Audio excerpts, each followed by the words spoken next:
Hey newbies, Neeraja Anand here. Welcome back to my channel. In this video, we'll continue solving the questions of ACF 2020 question paper.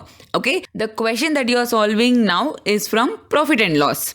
Okay, the question is A cost thrice as much as B. A is sold at loss of 20% and B is sold at 50% profit.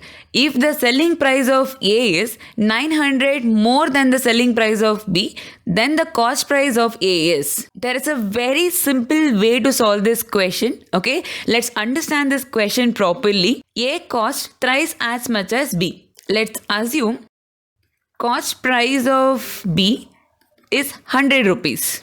Okay, then what will be the cost price of A? Thrice, no. Then we have to write 300 rupees. I think this step is clear. Okay, now we have to find this 20% of 300. Very simple, 60 rupees. See, what is 10% of 300? We get 30 rupees and twice, no. So 20% is 60 rupees. What is the meaning of this? 60 rupees loss. Am I clear? Let me list the selling price here. So 60 rupees loss means A's selling price is 240 rupees. Am I clear? Okay. Then B is sold at 50% profit. Very simple. What is 50% of this? 50 rupees. So add 50 rupees to this. Now the selling price of B is 150 rupees. I hope till here it's clear. Okay. Let's take the difference of these two. What is the difference, everybody? 90 rupees is the difference. After this, I think you know how to solve this. Think. See, if the cost price of A is 300 rupees, we get the difference as 90 rupees. After calculating all this thing, we get the difference as 90 rupees. To get the difference of 900 rupees, how much should be the cost price? Simple. Cross multiply, get the answer. Understood? See? Very simple logic. If the cost price of A is 300 rupees, we get the difference as 90 rupees. In order to get the difference as 900 rupees, how much should be the cost price of A? That's it. See, this is into 10. So this also into 10. So the answer is 3000 rupees. Simple. This is the answer for this question. So you have to take option A. I hope this is clear to everyone. Yes. Newbies, the second question from profit and loss is, even after reducing the market price of a transistor by 32 rupees, a shopkeeper makes a profit of 15%. If the cost price is 320, what percentage of profit would he have made if he had sold the transistor at the market price? For this, you have to find the market price. Okay, before that, we have to find the profit amount and also the selling price. If the profit percentage is 15% and the cost price is 320. Am I clear? Very simple now. See here. 320. What is 15% of this 320? First get the 10%, which is 32. Yes. Get 5% now. Half of this, that is 16. What is the total? 48. This is what? 15%. Okay. So we got the profit amount. Super. Now, how to get the selling price? Selling price is equal to cost price plus profit, which is 320 plus 48. So the selling price is 368 rupees. Am I clear? Read the first line now. Even after reducing the market price of a transistor by 32 rupees, shopkeeper is making profit. That means, see, this value should be exactly equal to the original selling price. That means this value is equal to 368. Get the market price now. Market price is 400 rupees. See, even after reducing 32 rupees, the shopkeeper is making the profit. Okay, because the shopkeeper is reaching the original selling price. That's why there is no variation in the profit over there. He's getting whatever the profit he need. See newbies, this is the proof. Always the market price will be more than the original selling price. Am I clear? That's why the shopkeepers will give discount on the market price, not on the selling price. Okay, now in this question, they're asking you to take this as a selling price. And we know the cost price, which is 320 rupees. Okay, here market price is equal to selling price. Okay, that is 400 rupees. Now get the profit percentage. Profit percentage is equal to profit divided by CP into 100. Correct? No. So what is the profit amount? 80 rupees is the profit divided by CP, that is 320 into 100. Just reduce this and get the answer. What is this? 1 by 4 into 100. So the final answer is 25%. Option B is the answer for this question. I hope this is clear to everyone. Okay, we'll continue. Next question from percentage topic is, a number is increased by 20% and then again by 20%. By what percentage should the increased number be reduced so as to get back the original number? Okay, see, very easiest method to solve this question is assume a number. Okay, let's take 100. Friendly number, let's take 100. Now what I'll do is, I'll take the number as 100. Okay, initially what is happening? This 100 is increasing by 20%. That means you have to increase 20. Correct? So the value is now 120. Again, what is happening? This value is increasing by 20%. You should not take 20 here because 20% of 100 is 20. What about 20% of 120? Is it 20? No. See? Let's take 10% from this, 12. What about 20% then? 20% is 12 plus 12, 24. You have to increase this number by 24. Okay? What is the final value then? 144.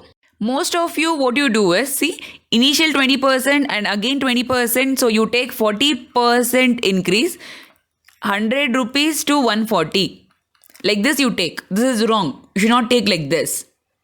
Am I clear? Now, final value is 144 and the initial value was 100. Now the question is, by how much percentage this final value should be reduced to get back to the original value? Very simple, newbies. What you have to do is, see, you have to take the difference to the numerator, and what is the base for this? See, 144. From this number only the changes is happening, no? From this number only the number is reducing, correct? So you have to take that to the denominator into 100. Just reduce this and get the answer. Okay? This is 4 ones are, and this is 4, yes, 3s are, 6 are. 4 9s are, 4 25s are. Correct. What is this value now? 275 divided by 9. Very simple. Reduce this. 3s are, 0s are, 5 by 9. Yes. See, once you get 3s are, no? We have only one option which starts with 3. So, answer is B. That's it. I hope this is clear to everyone. Newbies, next question from percentage topic is, find 9th part of the population in a village are male. If 30% of the males are married, then the percentage of unmarried females in the population is. Think, can we assume a number for this question also? Yes, we can. Like we solved the previous question, we can assume a number here as the total population, and using that we can solve the question. Okay, but if you assume the total population as 100, this 100 creates difficulty in the calculation. Why, ma'am? Very simple. See, if you take this as 100, if you take total population as 100, how do we take out male count? 5 by 9 into 100. Correct. Is it possible to get the integer value? No. Then, is 100 is the correct choice for this question? No. Am I clear? I agree 100 is a friendly number, but for few questions, yes, you have to think in a different way. Okay? Now, can we think in this way? We need to make our calculation very easy. So, let us assume total population as multiple of 9. Any multiple of 9. Are you getting this? I'll show you how. See, instead of taking this as 100, I'll assume total 90 are there. Now from this, let us take out male count and female count. Okay, how do we get how many male are there? 5 by 9 into 90, which is 50. See, if 50 are male, 40 should be female. Correct? No? Then, what is the next information? If 30% of the males are married, let's take out the 30% of this. What is 30% of 50? 10% is 5. 3 times means 15. Yes. That means out of this 50, 15 are married. If 15 male are married, 15 female should be married. One male and one female. Correct? No? Yes. Then out of 40, 15 are married. Then how many unmarried females? Yes, 25 unmarried females. After this, it is very simple. To find the percentage, what do we have to do? Out of 90, 25 are unmarried. 25 are unmarried females. Okay. So, in order to convert this to percentage, we have to multiply this with 100. What's the value then? 250 divided by 9. This is easy number. Calculate it. 2s are 7s are. 5 is a remainder by 9. So, option D is the answer for this question. Hope this is clear to everyone. Newbies, the question that we are solving now is from Time and Work. Let's understand the question. If a school cafeteria needs C cans of soup each week for each student, and if there are S students in the school, for how many weeks will X cans of soup last? Answer for this question is this. I'll tell you how. Let's take number of students are 30. Okay. Each student need 20 cans per week. Okay. So let's find total number of cans required for a week. That means see one student 20 cans. Correct? No. How many are there? 30 students are there. 600 cans. So that cafeteria needs the 600 cans for a week. Okay. Let's take X value as 2400 cans. This means the cafeteria owner ordered 2400 cans. Okay. Now the question is, in how many weeks this 2400 cans will be used? For 1 week, 600 cans are required. We have 2400 cans. This will come for how many weeks? Very easy question. Take 2400 divided by 600. Let's put back the variables. See, this is X, and how we got the 600? We have multiplied number of students and number of cans required for each student per week. Great. That's why this is the answer for this question. I hope this is clear to everyone. Newbies, next question is from partnership. Question is, A and B started a business by investing rupees 22,500 and 35,000 respectively. Out of a total profit of rupees 13,800, B share is. In order to give the share, what you have to do is, you have to create the investment ratio. Okay. Investment ratio means A has invested to 22,500 and B has invested 35,000. Correct. Along with their investment, what you have to take here is, you have to take for how long this investment has been used to get that profit. That means you have to take the duration also. In this question, it is not given for how many years, how many months, like that. Let's take 1 year. Okay. After a year, they got this profit. So, these two investments are used for 1 year. Okay, let's reduce this now. This is 225 and this is 350. Let's use 25 to reduce this. This is 25 9s and 25 14s. Always remember, in order to divide the profit properly, what you have to do is, you have to take investment ratio. In the investment ratio, along with their investment, you have to take the duration also. How long the amount has been used. Like this. Okay. After getting the investment ratio, it is very simple. Then asking for B share. Just add these two numbers. If 23 rupees was the profit, B should get 14 rupees. Now the profit is 13,800. How much should B get? Let's reduce this. This is 23 1s, 23 6s. Let's take the 600. Final answer for this question is 8,400. Option C is the answer for this question. Very simple question. Let's solve the calendar question now. If 3rd of the month falls on Friday, what day will it be on the 4th day after the 21st of the month? 4th day after the 21st of the month means 21st plus 4 days. Correct? No? So they're asking for what is the day on 25th of the month. Let's take 3rd of the month. 3rd of the month is given as Friday. What will be the date on the next Friday? Think, newbies. See, concept is very simple. If today is Friday, exactly after 7 days, we get the Friday. That we are going to use here. Just add 7 to this. So next Friday will be 10th. Continue like this. Next Friday, 17th. Yes. Then next Friday, 24th. Correct? No. Now we need to find the day on 25th.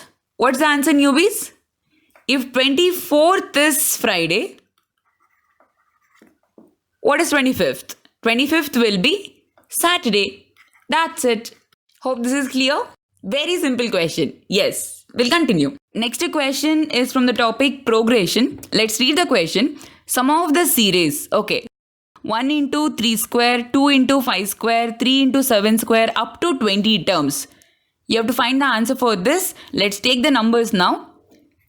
1 into 3 square, 2 into 5 square, 3 into 7 square. Like this continues up to 20 terms. Whenever you solve these type of questions, first thing what you have to do is you need to find the pattern. Okay, let's find the pattern for this. This is 1 into 2 into 1 plus 1 whole square. See, this one is 2 into 2 into 2 plus 1 whole square. Next number 3 into 3, okay, 2 into 3 plus 1 whole square. Like this, if we continue, 20th number will be 20 into 2 into 20 plus 1 whole square. Okay, they're asking you to add all these numbers. I hope this is clear. Let's generalize this. Okay, let me take this like this. X into 2x plus 1 whole square. Okay, where x value is 1 to 20. Am I clear? If you put 1, you get the first number. If you put 2, you get the second number. If you put 3, you get the third number. If you put 20, you get the last number. Okay, they're asking you to take the sum of these numbers. Let's simplify this first. X into, this is a plus b whole square, no? Let's take that formula. 4x square plus 2b means 4x, b square means 1.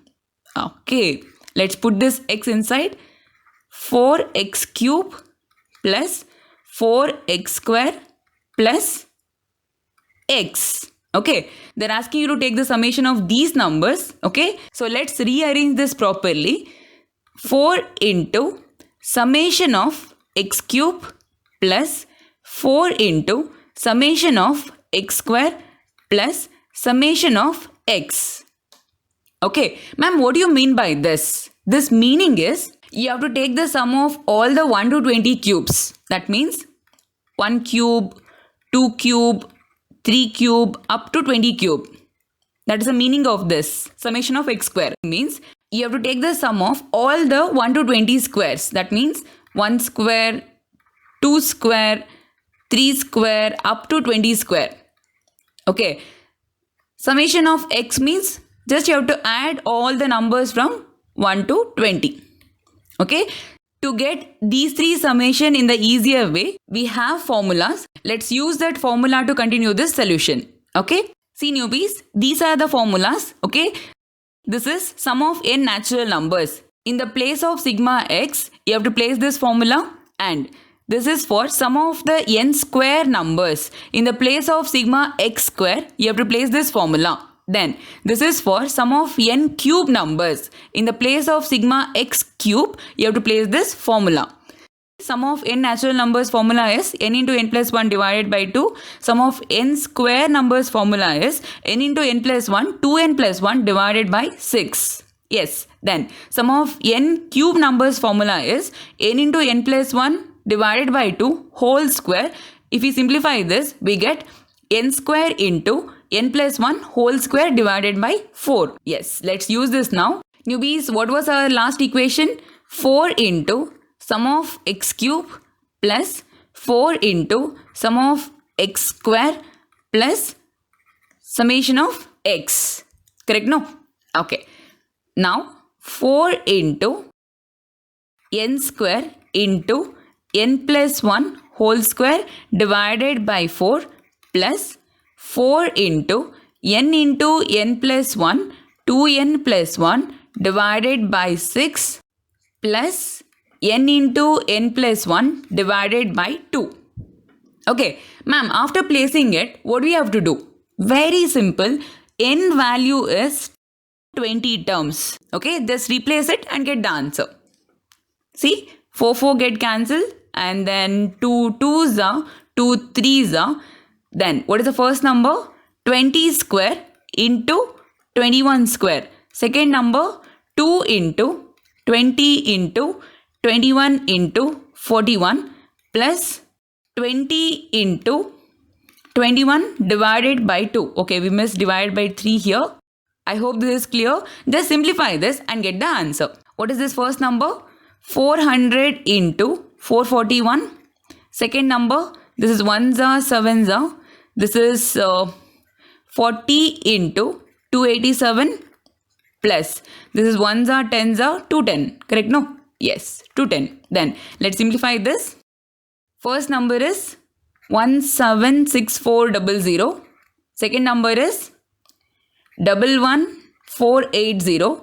Third number is 210. Just add these three numbers, get the answer. Final answer for this question is 1888090. Option A is the answer for this question. This is the method to solve this question. I hope this is clear. Next question is from simple interest and compound interest topic. The question is, sum of the money at simple interest amount to 815 in 3 years and 854 in 4 years.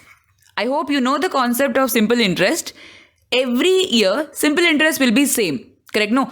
Can you guess the simple interest here? Very simple. Difference of these two, no? Correct? 1 year gap is there. So, difference of these two is the simple interest. What is the difference?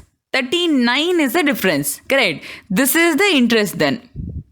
Am I clear? Every year, interest will be same. Whatever the difference is there, that is the interest. Okay? Now, amount is equal to principal plus interest. Okay? This amount is 815. 815 is actually principal plus 3 times of interest. This is the amount after 3 years. No, that's why 3 times of interest. Okay? Now, 815 is equal to principal plus 3 times of interest means 3 into 39. Okay? What is the value then? 815 minus 117 is equal to principal. Principal value is 698 rupees. This simple, you can get the answer. If you don't get this concept, just use the equation method. See, what is this 815 value? 815 is principal plus 3 times of interest. Okay. And what about this 854? 854 is principal plus 4 times of interest. Okay. Let's calculate this. Take this as 2 equations and calculate this. I'll subtract the equations. This will get cancelled.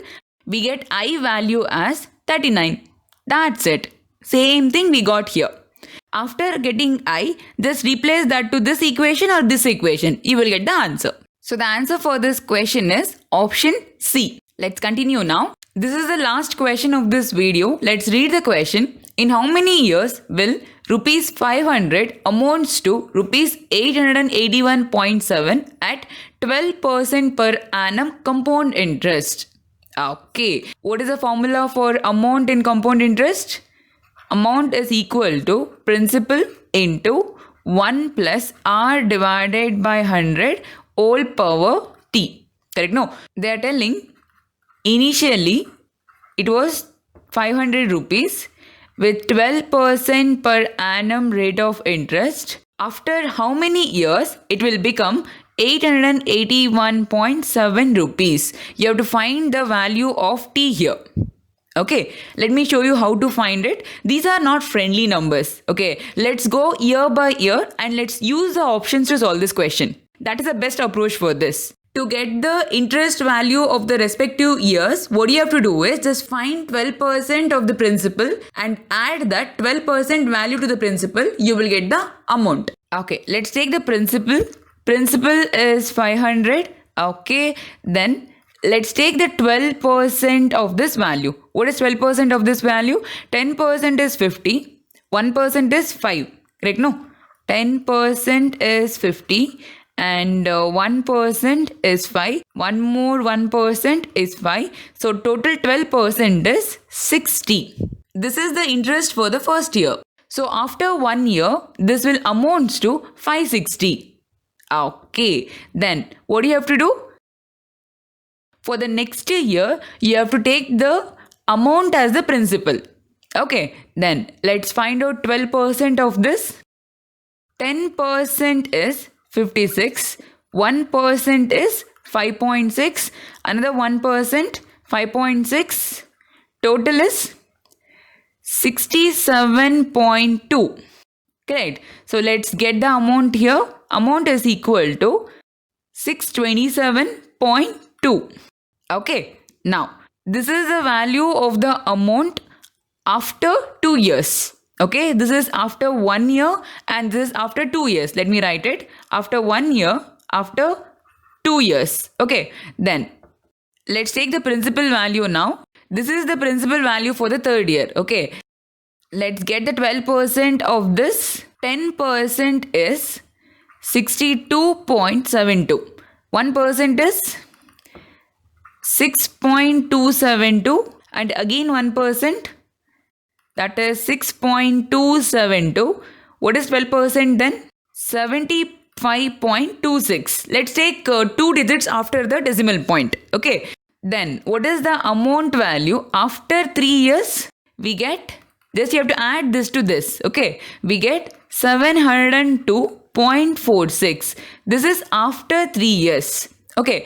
See, we need to get 881.7 as the answer. So this is not at all possible. Then, is it possible to reach this amount from this amount after 6 months? No, it is not possible. So 3.5 years is also wrong option. So we have left with these two options. Let's go to the fourth year now. Fourth year principal value is 702.46. Let's find the 12% of this. 10% is 70.24. 1% means 7.024. Again 1%, that is 7.024. Just add these numbers. So what is the interest then? I mean, what is the 12% of this value? 86.28. Correct? No? Okay. Let's add this number to this. We get the amount 786.7 rupees. This is after 4th year. See, we haven't reached this 881.7 rupees. Correct? Then 4 years is also wrong option. What are we left with then? 5 years. That is the answer. If you continue, definitely you will get the answer for 5 years. What have we done here? In simple interest concept, whatever the initial simple interest that continues every year, same amount you get as an interest every year. But compound interest is different. Okay? In the compound interest, every year the interest value changes. See? Initial year we got 60 and the second year we got 67.2. Third year we got 75.26. Fourth year we got 86.28. This is very, very important concept. Okay. After finding the 12% of this value, just add that value to get the amount. Okay. Then take this amount as a principal for the next year. Don't take 500 as a principal. After adding the interest, whatever the amount you get, you have to take that as a principal. You have to find the 12% of that value. Okay. We can place all this thing in a line. See, initial it was 500 rupees. Then it got increment by this value. 12%. No, 12% increase means 112 divided by 100. Okay. Into 112 divided by 100. Into 112 divided by 100. Into 112 divided by 100. Like this, how many years? See, if you calculate this, you get this value. If you calculate these 3, you get this value. If you calculate these 4, you get this value. If you calculate these 5 numbers, you get this value. Am I clear? Then for the 5th year, yes, definitely you have to take like this. Then you will reach this 881.7 rupees. This is the meaning of this calculation. I hope all the questions that we have solved in this video are clear. If you have any doubt, please do comment it. Thank you.